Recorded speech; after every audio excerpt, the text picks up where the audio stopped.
सगळं सगळीकडे परळी मतदारसंघात सगळीकडे बोगस मतं सुरू झालेली आहेत. पालकमंत्र्याचा आणि प्रशासनाचा सगळा म्हणजे गदारोळ आणि अतिशय हाहाकार सुरू झालाय. इथं मी जलालपूरला आलो, ह्या महिलांनी मला बोलून घेतलं की आमचं मतच आम्हाला दिसतं फक्त शाई लावायचं बटन तीच दाबायले. धर्मापूरला गेलो तिथं तर त्या सीसीटीव्हीला कॅमेऱ्याला पिन नाही, काही नाही, काही नाही, त्यांचेच मतं चालू आहेत. आणि इथं आमचा कायदा चालतोय, आमचंच कानून चालतंय. इथं जिल्हाधिकारी असतील सगळे पोलीस सगळं मॅनेज झाले साहेब. एक माणूस नाही इथं, कुणी कुठला सीआरएफचा जवान नाही, काही नाही, काही नाही. सगळं मॅनेज कार्यक्रम असल्यामुळं फक्त लोकशाहीची प्रक्रिया म्हणून ही करायला लागले. सर्व मत सगळे बोगस मताने ही निवडणूक जिंकण्याचा प्रयत्न करायचा. काय काय तुम्हाला पाहायला मिळालं सकाळपासून? मी आता महिला आमच्या काही सांगा काय नाही बघा, मी मतदान करायला गेले सकाळी. बघा मी मतदान करून आले. त्यांनी काय केलं बघा, असं समोर आले, हा बटन असं म्हणले त्यांनी. तर मी म्हणलं मी काय पहिल्यांदा आले नाही, मला कळतंय म्हणलं मतदान करायचं. मग त्यांनी पाठीमागं सरकली, माझ्या पाठीमागं माझी मुलगी पण होती बघा.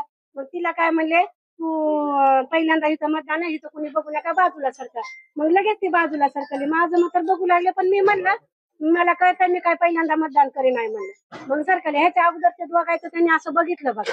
आणि मतदान तुम्ही केले, दुसऱ्याने केले? नाही, मी केले माझं स्वतः. मी म्हणले त्यांना ना, तुम्ही म्हणजे बघू नका म्हणलं. बघू लागले तर म्हण काय नाही, बघू लागले ते म्हणून मी मला असं इथून माझं तरी कोणी बघितलंय का?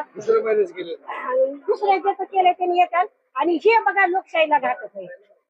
मग ऑन द स्पॉट तुम्ही पुढे ठेवा आणि तुम्हीच कोणी मतदान करा, असं बघण्याला माझा विरोध आहे.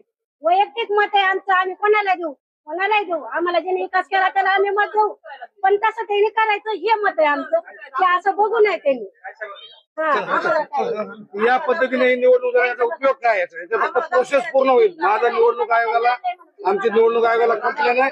या मतदारसंघाचं सबको या ठिकाणी सगळे बोगस मतं जी चाललेत, हे तुम्हाला सीआरएफचे जवान लावूनच मतं घ्यावे. आणि जिल्हाधिकारी या ठिकाणी आहेत, हे सर्व आता या निवडणूक मॅनेज प्रोग्राम. मागणी करणार का?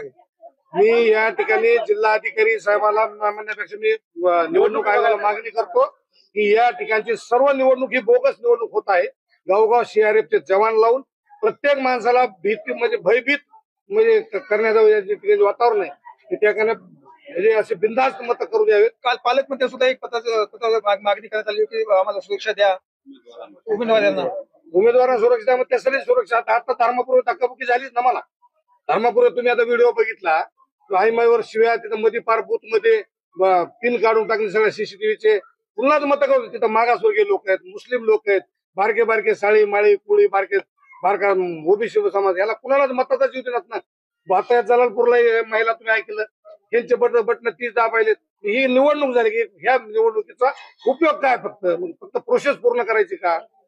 याचा जिम्मेदार असलेले माणसं सस्पेंड केले पाहिजे. जे माणसं जिम्मेदार आहेत त्यांना तात्काळ सस्पेंड केलं पाहिजे. पहिल्यांदा जिल्हाधिकाऱ्याला सस्पेंड केलं पाहिजे साहेब.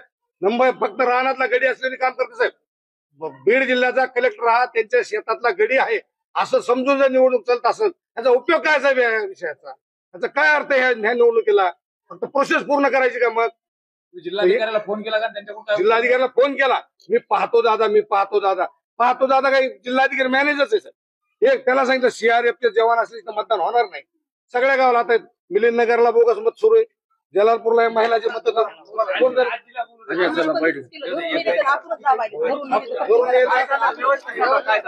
झालं ते व्यवस्थित सांगा. तुम्ही मतदान केलं का? केलं, बंद केलं. म्हणलं बाजूला सरकार नाही इथं दाबा वापरू बघायचं. मतदान तुम्ही केलं का दुसऱ्याने केलं? मीच केलं, पण दाबायला वापरून दाबायचं, हेच दाबा तेच दाबा करायला. तुम्ही आता काय म्हणत की आम्हाला मतदान करू देत नाहीत? करू मतदान तुम्ही केलं का? मी केलं, पण ते दाबा माहित नाही हेच. मग त्याच्या व्यवहार ते दाबा लागायला. हीच दाबा तिथं कोण आहे लोक? आता ते दाबा काय बायाला ओळखी कोणाचे प्रत्येक जणाला आम्हाला हेच करायचं. या पद्धतीने जर असं निवडणूक प्रोसेस चालत असेल तर या निवडणुकीचा मी धिक्कार करतो.